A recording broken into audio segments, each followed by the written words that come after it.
Assalamualaikum untuk semuanya. Waalaikumsalam.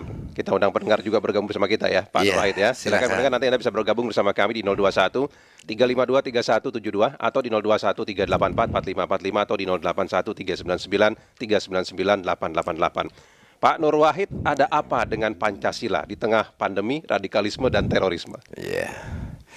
Jadi Pancasila ini kan dasar negara pemersatu bangsa. Ya, Pancasila ini adalah produk jenius dari para founding father kita.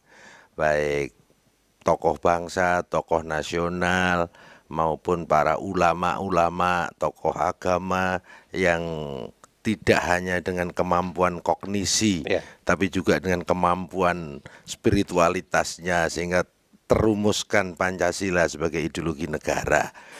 Kenapa? Karena memang eh, semua radikalisme dan terorisme ini salah satu indikatornya adalah mereka anti Pancasila. ya, Karena sejatinya radikalisme ini kan suatu gerakan politik yang memanipulasi agama, ingin merebut kekuasaan dan ingin mengganti ideologi negara dengan ideologi transnasional, yaitu ideologi khilafah ataupun daulah, dan ingin mengganti sistem negara. Mengganti ideologi negara Pancasila dengan ideologi khilafah dan mengganti sistem negara dengan daulah Islamiyah atau negara agama. Jadi ketika seseorang berdiskusi tentang apakah khilafah atau sistem khilafah ini bagian dari agama, sejarah agama atau apa, itu sebenarnya merupakan ikhtilaf atau khilafiyah ya, atau multitafsir di kalangan ulama itu sendiri. Tetapi yang harus kita pahami bahwa semua agama, semua ulama, semua mazhab mewajibkan untuk mentaati perjanjian-perjanjian yang sudah menjadi kesepakatan dalam kehidupan berbangsa dan bernegara yang dirumuskan dalam konsensus nasional, yaitu menghormati dan mentaati terhadap Pancasila, Undang-Undang Dasar 45, Bhinneka Tunggal Ika, dan NKRI. Jadi siapapun mereka yang ya. ingin merongrong Pancasila, merongrong ideologi negara, ingin mengganti ideologi negara dengan ideologi yang lain, maka dia masuk dalam indikator radikalisme dan terorisme. Ya. Nah, Pak Nur Wahid, ini kan masa pandemi ya, Pak. Masa susahnya ekonomi masyarakat di Iya, mana-mana. Nah, kabarnya kesulitan ekonomi adalah salah satu celah bagi mudahnya masuknya radikalisme dan iya. paham terorisme. Betulkah seperti itu, Pak Nur Wahid? Faktor ekonomi adalah satu di antara beberapa faktor korelatif kriminogen yang memunculkan niat atau motif radikalisme. Ya, Jadi kalau kita berbicara pola radikalisme dan terorisme itu harus dipahami bahwa akar masalah radikalisme dan terorisme yang terutama yang mengatasnamakan agama itu adalah ideologi yang terdistorsi ya, atau ideologi yang menyimpang. Bahkan para ulama yang tergabung dalam konferensi internasional di Kairo, Mesir beberapa bulan yang lalu, bulan Februari tahun 2021, menyimpulkan bahwa definisi ekstremisme atau kalau terminologi Indonesia itu radikalisme ya, ya adalah suatu paham atau ideologi yang dibangun di atas manipulasi agama dan distorsi agama. Nah, sehingga akar masalahnya itu ideologi. ya, Nah, setiap manusia punya potensi moderat, punya potensi radikal. Nah, potensi radikal tadi akan muncul menjadi niat atau motif radikal kalau dipicu oleh beberapa faktor yang sering disebut faktor korelatif kriminogen. ya, Ini pendekatan ilmu kriminologi karena radikalisme terorisme ini kan oleh dunia internasional, oleh PBB sudah dianggap sebagai extraordinary crime, kejahatan luar biasa atau kejahatan kemanusiaan, crime against humanity atau kejahatan serius.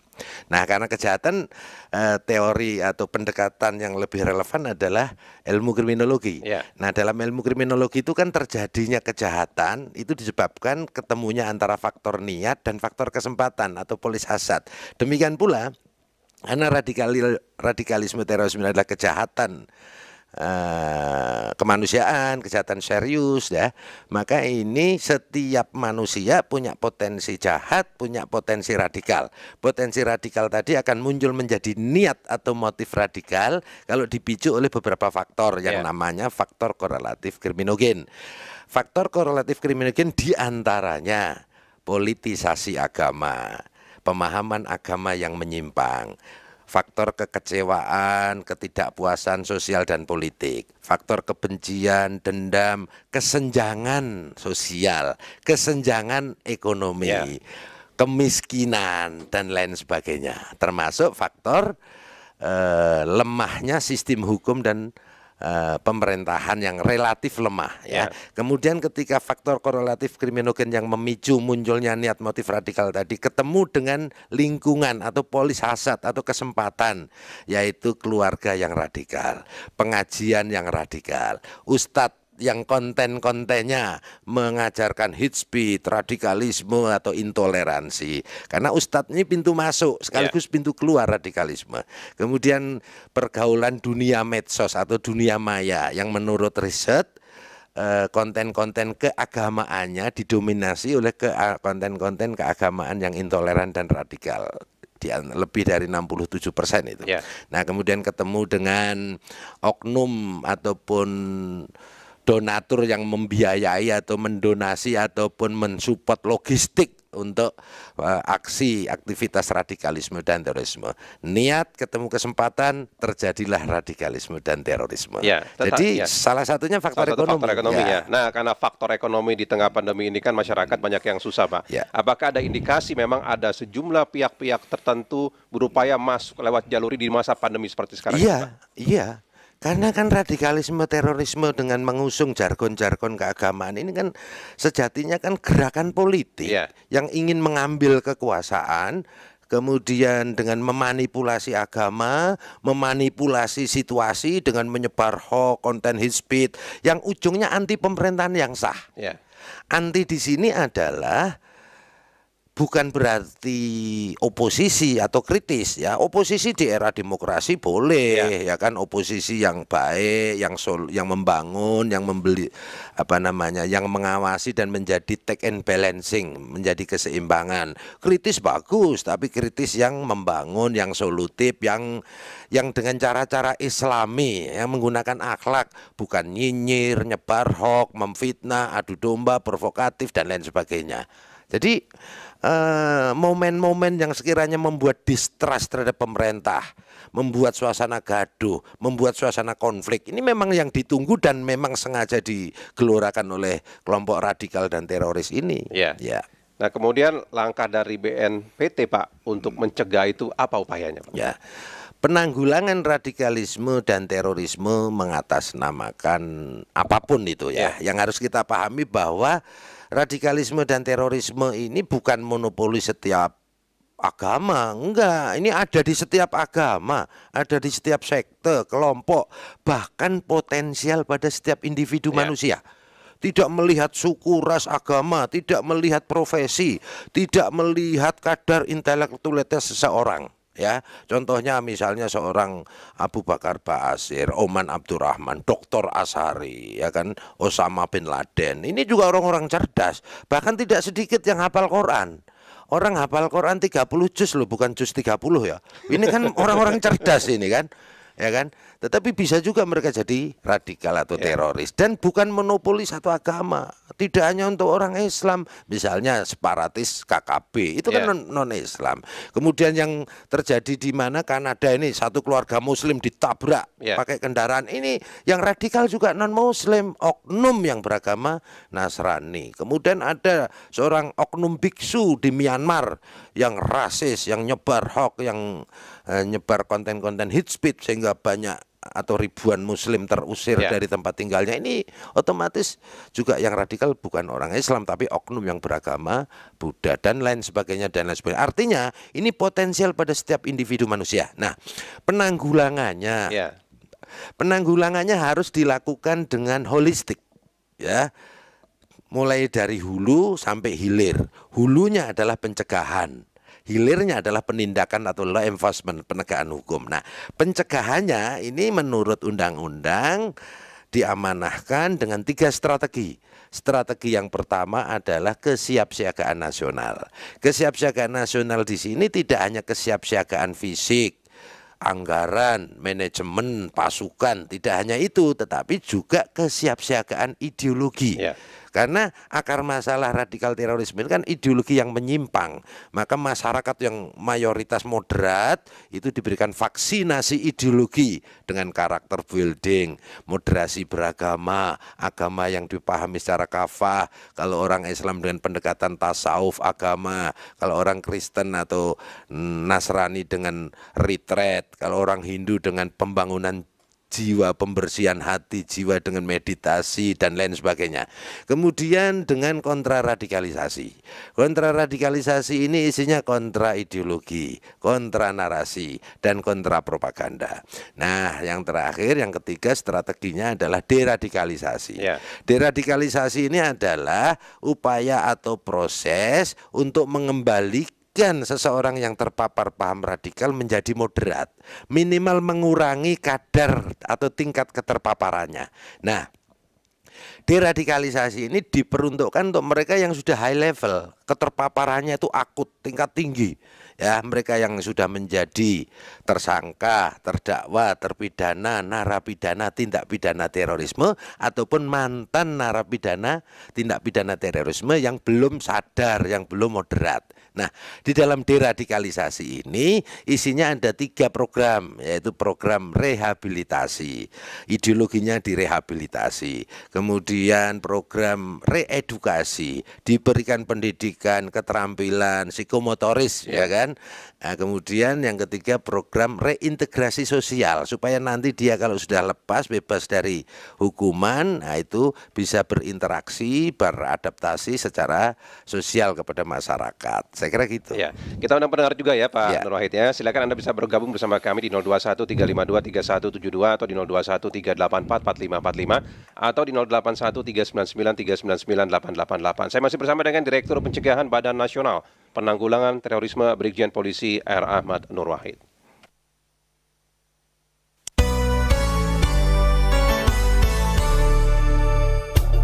Catatan penting hari ini. Copa America 2015 merupakan sebuah turnamen sepak bola antar tim nasional di Amerika Selatan, anggota CONBOL yang diadakan di Chili pada 11 Juni sampai dengan 4 Juli 2015. Copa America 2015 kali ini merupakan edisi ke-44 dari penyelenggaraannya tersebut. Uruguay datang sebagai juara bertahan setelah menjuarai Copa America 2011. Turnamen ini diikuti 12 tim. Perjanjian New York dilatar belakangi oleh usaha Indonesia untuk merebut daerah Papua bagian barat dari tangan Belanda. Pada konferensi meja bundar di Den Haag, saat pengakuan kedaulatan Indonesia oleh Belanda, disebutkan bahwa masalah Papua bagian barat akan diselesaikan dalam tempo 1 tahun sejak konferensi meja bundar. Namun sampai tahun 1961 tidak terselesaikan. Maka pada tanggal 11 Juni 1964, Komisi Bersama Indonesia Belanda terbentuk untuk menyelesaikan sengketa Irian Barat sesuai dengan ketentuan dalam Perjanjian New York tahun 1962. Perjanjian ini merupakan sebuah perjanjian yang diprakarsai oleh Amerika Serikat pada 1962 untuk terjadinya pemindahan kekuasaan atas Papua Barat dari Belanda ke Indonesia.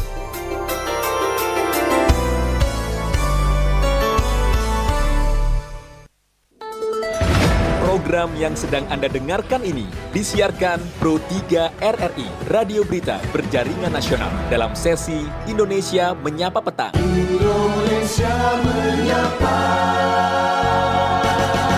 Pak Nur Wahid, ada Pak Abdullah di Jawa Timur. Pak Abdullah, selamat sore. Assalamualaikum. Waalaikumsalam. Waalaikumsalam warahmatullahi. Selamat sore Bapak yang terhormat Bapak Nur Wahid. Selamat sore Pak Abdullah. Pak. Ya, alhamdulillah saya sangat senang mendengarkan nasihat juga mendengarkan RRI ini. Karena RRI ini asli suara rakyat yang betul-betul suami, betul.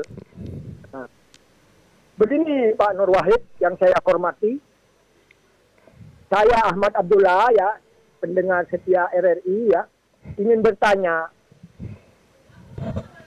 apakah langkah-langkah pemerintah ya untuk mengatas atau mengamankan radikal teroris biar tidak terlalu parah kepada generasi-generasi pelanjut, generasi mudanya, karena di saat pandemi ini mana ekonomi sangat lemah, sangat tegang, ukuran rakyat kecil, ini asli suara rakyat kecil Bapak Nur Wahid, ya, biar tidak terjadi hal-hal yang tidak diinginkan, biar tidak terjadi kemiskinan yang membludak. Ya, Pak Abdullah. Apakah bisa memberi pandangan, wawasan atau kebuktian kepada rakyat Indonesia? Dikatakan Indonesia maju ini. Baik Pak Abdullah. Pak Abdullah, kita berikan kesempatan pendengar yang lainnya Pak Abdullah ya. Terima kasih banyak ya Pak. Ya, selamat sore Pak. Mohon maaf. Ya. Selamat sore. Baik, terima kasih Pak. Ada Pak Agung berikutnya di Jakarta. Pak Agung, selamat sore. Selamat sore Mas Zaini. Silakan Pak Agung. Pak Hidayatul Wahid. Assalamualaikum warahmatullahi wabarakatuh. Selamat sore, waalaikumsalam. Pak Ahmad Nur Wahid, bukan Hidayat Nur Wahid. Pak Ahmad Nur Wahid, maaf ya Pak Ahmad Nur Wahid. Assalamualaikum warahmatullahi wabarakatuh. Waalaikumsalam. Iya, begini ya. Ini kan ada RUU yang kontroversi nih. RUU tidak boleh menghina lembaga negara dan RUU tentang tidak boleh menghina presiden yang akan mau diundang-undangkan. Ini kan bisa jadi mengurangi daripada demokrasi di negara kita, karena kalau demokrasi sejati yang diterapkan itu kan dikritik harusnya boleh ya. Ini gimana kalau misalnya gantian rakyat yang mengkritik tapi pemerintah gantian mencap radikal, itu apa sebaiknya ya cap radikal itu kepada rakyat yang berseberangan dengan pemerintah, apa sebaiknya juga ditiadakan gitu. Terima kasih. Ya, terima kasih. Waalaikumsalam. Mungkin ke Pak Abdullah dulu ya, Pak Nur Wahid ya. Soal paham radikalisme di anak-anak muda ini, Pak. Jadi begini, memang kalau kita berbicara sasaran atau objek pemaparan kaum radikal itu memang memprioritaskan kepada para generasi muda, terutama generasi milenial. Generasi milenial itu umur antara 20 sampai 39 tahun. Generasi Z ya itu umur 14 sampai 19 tahun.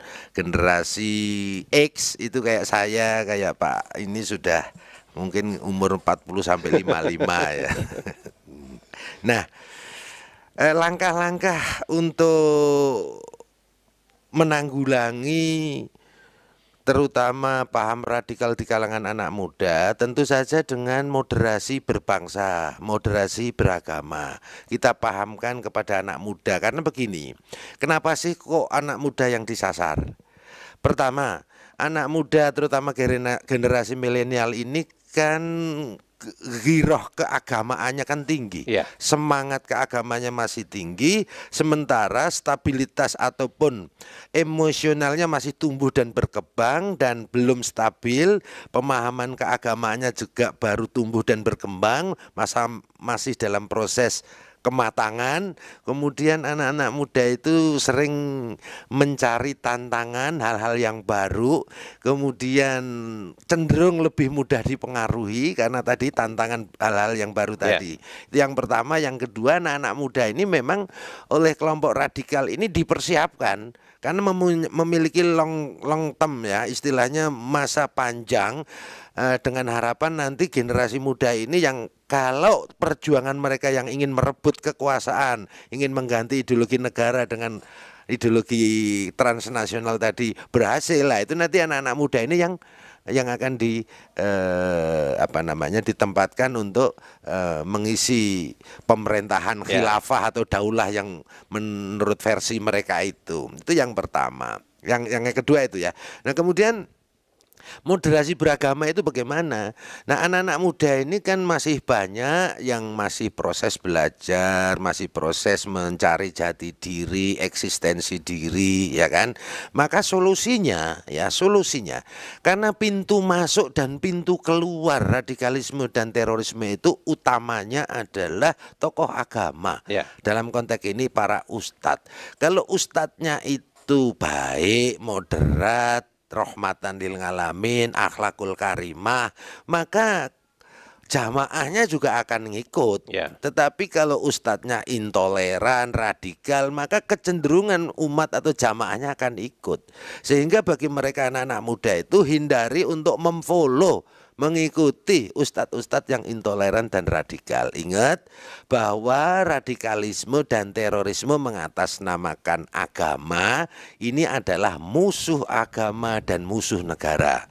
Musuh agama karena tindakan, perbuatan, sikapnya bertentangan dengan nilai-nilai prinsip-prinsip agama yang rahmatan lil alamin, yang mewajibkan akhlakul karimah, yang mewajibkan lita'arufu, saling mengenal, saling menghargai, saling menghormati, saling menyayangi, yang mewajibkan menghormati dan mentaati pemimpin atau pemerintahan yang sah, ya kan? Sekali lagi menghormati dan mentaati pemimpin atau pemerintahan yang sah. Kalau dalam konteks agama, ya ayyuhalladzina amanu atii'ullah wa atii'ur rasul wa ulil amri minkum. Nah, kan begini.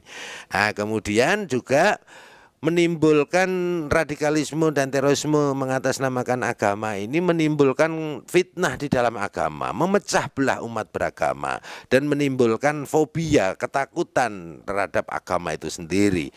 Nah, ini yang harus kita tanamkan kepada generasi muda kita. Jadi hati-hati dalam memilih ustadz, hati-hati dalam memilih guru, hati-hati dalam memilih tokoh agama dan lain sebagainya. Indikatornya adalah carilah ustadz yang toleran, yang rahmatan lil alamin, yang mengajarkan akhlak, perilaku, budi pekerti yang baik, yang tidak nyebar hoax, yang tidak menyebar konten-konten hate speech, provokatif, adu domba dan lain sebagainya. Kalau sudah terlanjur segera unfollow. Kan begitu. Nah, kemudian yang selanjutnya ya cari guru. Ya, guru, ustadz, ya, tokoh agama atau mursyid yang pertama yang membuat bahagia, hati tenang, hati damai. Yang kedua, yang mempermudah, bukan mempersusah. Yang ketiga, yang menyatukan, mendamaikan, mengislahkan, bukan memecah belah. Nah, ini dari Pak Abdullah itu ya. Kemudian dari Pak Agung tentang RUU menghina presiden, nah, atau apakah itu lembaga negara, lembaga negara. Ya. Jadi di era demokrasi, ya, negara kita ini adalah negara yang menganut sistem demokrasi. Unsur-unsur demokrasi itu yang paling pertama, yang utama adalah supremasi hukum. Yang kedua adalah partisipatoris atau melibatkan partisipasi publik atau masyarakat. Yang ketiga clean and good governance. Yang keempat adalah menghormati hak asasi manusia. Kalau supremasi hukum, maka hukum ini harus sebagai panglima. Nah, tujuan diciptakannya hukum, yang pertama untuk keadilan, yang kedua untuk kemanfaatan, baru untuk kepastian. Nah, kalau menghina presiden, namanya menghina itu agama juga nggak boleh, hukum juga nggak boleh, dan ini membuat adu domba dan lain sebagainya. Jadi kalau memang dia melanggar hukum, ya, karena kalau udah ada aturan hukum yang melarang menghina. Kalau namanya menghina itu kan tetap nggak boleh, gitu loh. Maka dibutuhkan adanya undang-undang, tapi yang jelas, yang menghormati HAM, yang menjamin kepastian dan keadilan. Karena apapun kalau itu sudah ada aturannya, ada undang-undangnya, ada hukumnya, maka tidak melanggar demokrasi. Justru sistem demokrasi itu menuntut adanya kepastian hukum, adanya supremasi hukum. Saya kira gitu. Ya, oke, kita ke pendengar berikutnya, Pak Amri di Bola Mongondo. Pak Amri, selamat sore, Pak. Assalamualaikum Bang. Waalaikumsalam. Assalamualaikum Pak Ahmad Ruwais. Waalaikumsalam warahmatullahi. Saya mau tanya Pak tentang persoalan etika dan akhlak dalam persoalan pemimpin kita atau ulama kita. Kalau pemimpin kita menzolimi rakyatnya bagaimana Pak? Apa kita dengarkan meskipun dia saat terpilih? Dia melanggar hukum, apakah kita bisa dengarkan? Begitu juga ulama, misalnya ulama menjual hadis, jadi ulama suf, apakah kita mendengarkan yang persoalan itu, Pak? Ya. Kemudian dalam pelaksanaan hukum yang Anda sampaikan tadi, mereka melawan hukum, tidak tegak, lurus menegakkan hukum. Kemudian melakukan, mengutip pajak secara sepihak, tanpa persetujuan masyarakat dalam kondisi pandemik begini. Kemudian masalah penghinaan tadi kan pasal-pasal harta artikelan di Belanda itu sudah dihapuskan, Pak. itu anti demokrasi. Apapun yang terjadi kita berdemokrasi, dituntut koreksi. Pak Amri bisa dipersingkat Pak, masih ada pendengar yang mengantri Pak di belakang Pak. Karena kedaulatan ini milik rakyat bukan milik presiden. Baik Pak Amri, ya terima kasih banyak ya Pak Amri ya. Kita pertanyakan. Ya, Good ke Bu Sri di Yogyakarta. Waalaikumsalam Bu Sri, selamat sore. Assalamualaikum warahmatullahi wabarakatuh. Silakan Bu Sri. Pak Nur Wahid, Pancasila adalah sumber dari segala sumber hukum. Dan hukum harus dijadikan panglima. Tapi maaf Pak, saya kok nggak yakin kalau itu dijalankan oleh pejabat dan penguasa. Contohnya adanya pengemplangan pajak motor yang dulu oleh Pak Joko Santoso. Yang kedua, adanya korupsi dari Kementerian Sosial. Kemudian rakyat itu juga rencana wacana akan dibebani pajak pertambahan nilai dan pajak pendidikan. Bagaimana itu menurut Bapak? Saya kok bingung, sedih. Tetap semangat. Baik Bu Sri, terima kasih banyak. Waalaikumsalam. Berikutnya ada Pak Joni di Tarakan. Pak Joni. Selamat sore Bung Denny. Silakan Pak Joni. Pak Nur Wahid ya. Selamat sore Pak Joni. Ya, selamat sore. Jadi gini, kalau saya dengar tadi radikalisme, sebenarnya kita nih lebih sering pada sudah penindakan ya, pelaku-pelaku teror itu. Tapi kalau untuk pencegahan ini sebelum dia menerima doktrin itu, ini yang katanya susah kalau anak-anak muda atau yang masih muda pada faktanya kan terjadi seperti itu. Yeah. Nah, dan juga nggak pernah terjadi kalau dia itu motif politik. Tapi kalau tujuan akhirnya iya, seperti yang dikatakan Pak Nur Wahid sudah betul, itu pada akhirnya nanti menjadikan khilafah, negara khilafah gitu ya. Nah, tapi begini Pak Wahid, ini doktrin, dia kalau dibenarkan atau diajarkan pada satu ayat saja, dan yang paling sering terjadi kan seperti itu, membunuh.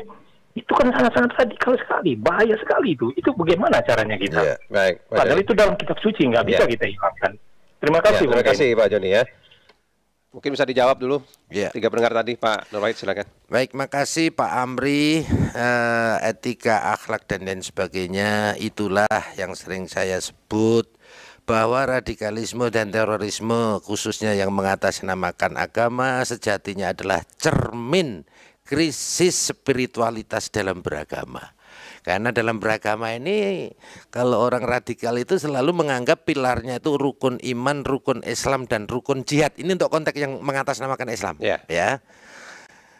Walaupun radikal itu bisa ke agama apapun ya kan, potensi pada setiap individu manusia. Nah, juga sering menyebut rukun iman, rukun Islam, rukun jihad, rukun iman, rukun Islam, rukun khilafah. Padahal kan sejatinya yang diperintahkan oleh Nabi dalam hadis itu adalah rukun iman, rukun Islam, rukun ihsan. Ihsan itu didefinisikan adalah ketika kita beribadah seolah-olah melihat atau berhadapan dengan Allah. Kalau tidak bisa, yakin betul bahwa Allah selalu mengawasi kita, sehingga kita untuk berbuat maksiat itu bisa terhindarkan dan terdorong untuk selalu berbuat baik, yaitu mengamalkan misi utamanya Nabi, innama bu'itsu liutamima makarimal akhlak, sungguh aku diutus ke dunia ini untuk menyempurnakan akhlak, perilaku, budi pekerti dan lain sebagainya. Nah, krisis spiritual di sini kenapa sih? Karena radikalisme itu lebih menonjolkan pada ritualitas, identitas dan formalitas keagamaan, tapi lemah di akhlak, terutama akhlak kebangsaan. Nah, tadi ditanyakan bagaimana kalau pemerintahannya zolim. Nah, orang radikal itu biasanya memiliki watak pertama, ya, memiliki watak labilitas di dalam self control emosional, memiliki watak cenderung makar, cenderung melawan, cenderung memberontak, cenderung insubordinasi terhadap aturan pemerintahan yang sah. Kemudian cenderung klaim kebenaran, ya, merasa paling benar, merasa paling adil. Kemudian klaim representatif, merasa mewakili umat, merasa mewakili rakyat. Kemudian playing victim, merasa diperlakukan tidak adil, merasa dizolimi. Nah, padahal agama sudah menyebutkan, hai orang-orang beriman, jikalau engkau tidak menyukai pemimpinmu, pemerintahanmu yang sah, maka bersabarlah. Karena barang siapa melepaskan diri dari pemimpin atau pemerintahan yang sah, meskipun hanya satu jengkal, kalau mati dalam keadaan jahiliyah. Ini hadis Bukhari nomor 7053. Kalau dalam konteks Al-Quran dikatakan, hai orang-orang beriman, ati Allah wa ati Rasul wa ulil amri minkum, taat kepada Allah, Rasulnya, dan pemimpin di antara kamu. Nah, kalau pemimpinnya zalim ya kita doakan. Ya, kalau melanggar hukum ya kita tuntut. Kita kan negara hukum, Ya, kan ada begitu. aturannya begitu Ada ya, Pak. aturannya. Ya, tapi yang paling bagus tentu saja jangan kita bertindak melanggar hukum. Ya. Kita semuanya berdasarkan hukum. Itu dari Pak Amri. Ya. Moga-moga memberi jawaban Pak Amri. Kemudian yang ketiga Busri. dari Busri. Ya. Bagaimana menghadapi tentang adanya tidak atau inkonsistensi terhadap Pancasila, ya kan? Adanya korupsi, ketidakadilan dan lain sebagainya.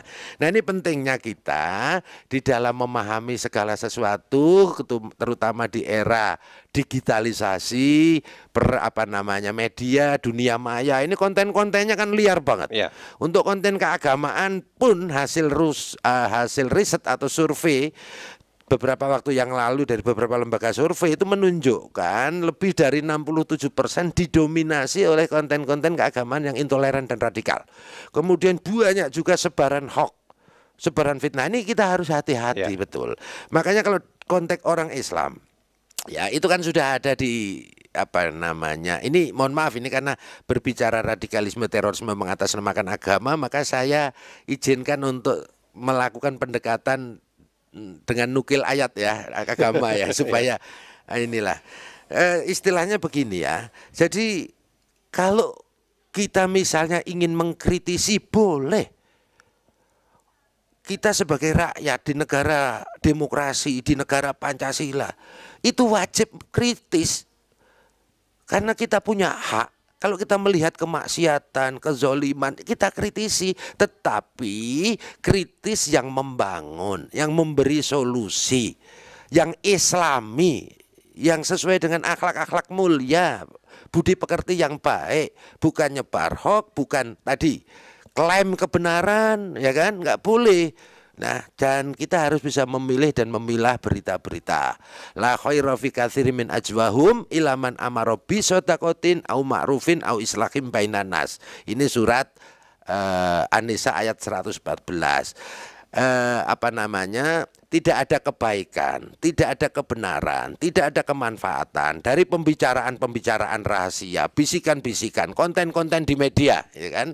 Ilaman amaro bisotakotin, kecuali konten-konten, pemberitaan, bisikan-bisikan, pembicaraan yang menyuruh kamu untuk membantu orang lain bersedekah. Au ma'rufin, bertutur kata yang baik, yang ma'ruf, dan au islahim bainanas, menjalin perdamaian, ukuah, persatuan di antara sesama manusia, apalagi sesama anak bangsa. Nah, di luar itu berarti hoax. Di luar itu berarti nggak ada kemanfaatannya. Wallahu a'lam bishawab. Nah, kemudian yang ketiga dari Pak Joni tentang penindakan, jangan diprioritas jangan hanya dikedepankan prioritas, tapi juga harus pencegahan mulai dari hulu. Betul sekali. Saya sangat mendukung, dan memang paradigma dalam penanggulangan radikalisme dan terorisme harus memprioritaskan aspek pencegahan, yaitu pencegahan tadi sudah saya jelaskan ada 3. Yang paling hulu adalah pencegahan yang namanya kesiapsiagaan nasional dengan mengedepankan kepada aspek vaksinasi ideologi. Jadi kaum bangsa Indonesia yang mayoritas ini moderat, ya, jangan diam, harus bangkit. Kalau ada berita hoax, kalau ada berita konten-konten hate speech, provokasi, harus diluruskan. Tapi tentu saja dengan cara-cara yang baik, dengan cara-cara yang benar, tidak melanggar hukum.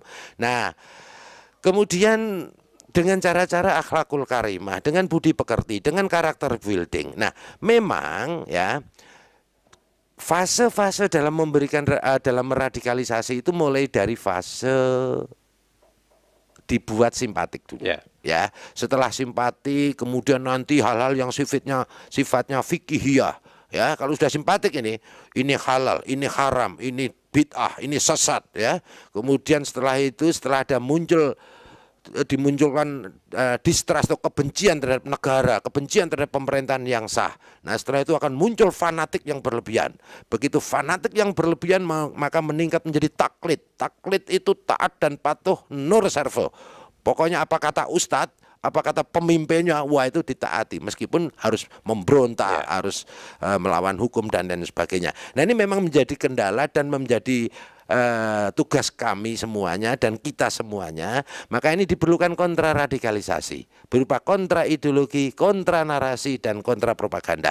Nah, tetapi kalau yang sudah berlebihan nyebar hoax, nyebar konten-konten hate speech dan sudah memenuhi unsur tindak pidana undang-undang ITE, maka dilakukan penindakan secara hukum oleh cyber Polri, oleh penegak hukum. Dalam ini belum masuk dalam kategori teroris karena belum memenuhi unsur-unsur tindak pidana teror nomor 5 tahun 2018. Nah, jadi betul sekali bahwa penanggulangannya memprioritaskan pada pencegahan, yaitu mulai paling hulu kita jagani yang moderat ini supaya tidak menjadi radikal.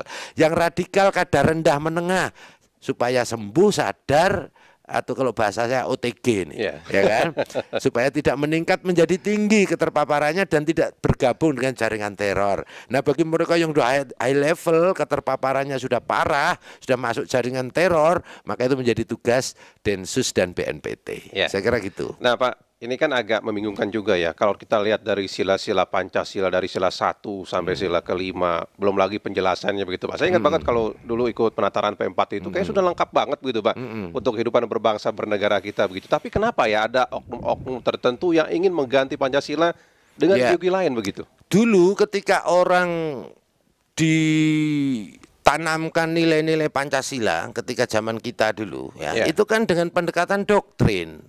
P4 sekarang doktrin. Sementara kaum radikal ini selalu mempertentangkan, mendikotomi antara negara dan agama, negara dan budaya, negara dan nasionalisme, ya kan? Seperti misalnya ketika seseorang dibenturkan bagus mana antara Pancasila dan agama, Pancasila dan Al-Quran, maka orang itu udah bingung itu. Bagus mana antara negara Islam dengan negara kafir. Nah itu sudah, ini memang kaum radikal selalu meradikalisasinya dengan pertanyaan-pertanyaan jebakan seperti itu.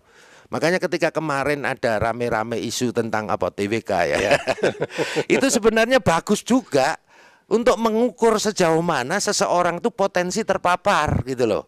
Kalau seseorang itu moderat, seseorang itu paham agama, maka ketika disuruh milih mana Pancasila atau Al-Quran, maka dia akan milih dua-duanya atau milih Pancasila. Kenapa? Karena milih Pancasila otomatis milih Al-Quran. Kenapa? Karena semua sila-sila dalam Pancasila itu adalah perintah Allah di dalam Al-Quran. Sehingga mengamalkan Pancasila sejatinya sama dengan mengamalkan agama. Kan begitu. Tetapi kalau mereka cenderung berpotensi radikal, dia langsung ngotot milih Al-Quran. Padahal ini pertanyaan jebakan gitu, tidak apple to apple. Terus misalnya milih mana kamu negara Islam atau negara kafir. Nah ini sudah jebakan ini. Emangnya yang negara Islam kayak apa? Yang negara kafir kayak apa? Kan begitu ya. Kan masyarakat nggak semuanya tahu. Bahkan para ulama, para ahli itu menyatakan Pancasila, negara Indonesia yang berdasarkan Pancasila UUD 45 Bhinneka Tunggal Ika NKRI ini adalah negara yang lebih mendekati pada sistem nubuah sebagaimana pemerintahan Nabi dengan piagam Madinah. Lebih mendekati. Jadi yang namanya negara Islam itu Islam yang Islami, bukan nomenklatur Islam kan gitu. Nah, ini yang harus kita waspadai bersama. Jadi penanggulangan radikalisme dan terorisme ini harus dengan pendekatan agama. Jadi contoh misalnya, Pancasila, ketuhanan yang Maha Esa. Itu ada dalam Al-Quran. Qul huwallahu ahad. Nah, kan berarti sama dong mengamalkan Pancasila dan agama. Kemudian misalnya kemanusiaan yang adil dan beradab. Oh, berarti tadinya hablum minallah, sekarang kemanusiaan hablum minanas. Dalilnya apa? Ya ayuhannas inna khalaqnakum min dzakari wa unsa wa ja'alnakum sunguba wa qoba illa lita'arafu inna akramakum indallahi atqakum. Al-Quran juga bahwa diciptakannya manusia dari seorang laki-laki dan seorang perempuan, kemudian berbeda-beda, beda suku, beda agama, beda bangsa, illa lita'arafu, untuk saling mengenal. Saling mengenal ini artinya saling memahami, saling menyayangi, saling menghormati, saling berbagi, saling memanusiakan di antara manusia. Baru setelah itu Al-Quran kan ini. Yang ketiga persatuan Indonesia. Wa'tasimu bihablillah jami'a wala tafarraquna. Menjaga ukhuwah sesama anak bangsa, sesama manusia. Ini wajib hukumnya ada dalam Al-Quran. Kemudian kerakyatan yang dipimpin oleh hikmah, kebijaksanaan dalam permusyawaratan perwakilan. Wah, ini di Al-Quran banyak juga. Wa amruhum syura bainahum. Loh, bagaimana memutuskan sesuatu harus dimusyawarahkan. Kan begitu. Kemudian yang kelima, keadilan sosial bagi seluruh rakyat Indonesia. Banyak sekali tentang kewajiban untuk menegakkan keadilan ya. Misalnya kayak kita mau Jumatan ya. Khotib kan sering itu ya. Ibadallah innallaha ya'muru bil adli wal ihsan. Wah, itu kan tentang keadilan. Jadi mengamalkan Pancasila sejatinya mengamalkan agama. Karena semua sila-sila dalam Pancasila adalah perintah Allah dalam Al-Quran. Dan perintah Tuhan di kitab-kitab agama yang lain juga begitu. Kebetulan kami di BNPT itu mengorganisir ataupun bekerja sama dengan para ulama dan tokoh agama yang tergabung di LPOI, Lembaga Persahabatan Ormas Islam, dan LPOK, Lembaga Persahabatan Ormas Keagamaan, yang tergabung di dalam gugus tugas pemuka agama. Ini yang kita libatkan bersama-sama untuk melakukan pencegahan ya, penanggulangan dengan memprioritaskan pencegahan. Baik, kalau begitu Pak Nur Wahid, kapan-kapan kita ngobrol lagi nih Pak. Iya. Terima kasih. Terima kasih banyak atas waktunya Pak. Terima kasih. Selamat sore Pak. Selamat sore, semoga bermanfaat. Assalamualaikum. Waalaikumsalam. Tadi pendengar Direktur Pencegahan Badan Nasional Penanggulangan Terorisme Brigjen Polisi R. Ahmad Nur Wahid. Program yang sedang Anda dengarkan ini disiarkan Pro 3 RRI, Radio Berita Berjaringan Nasional dalam sesi Indonesia Menyapa Petang. Indonesia Menyapa.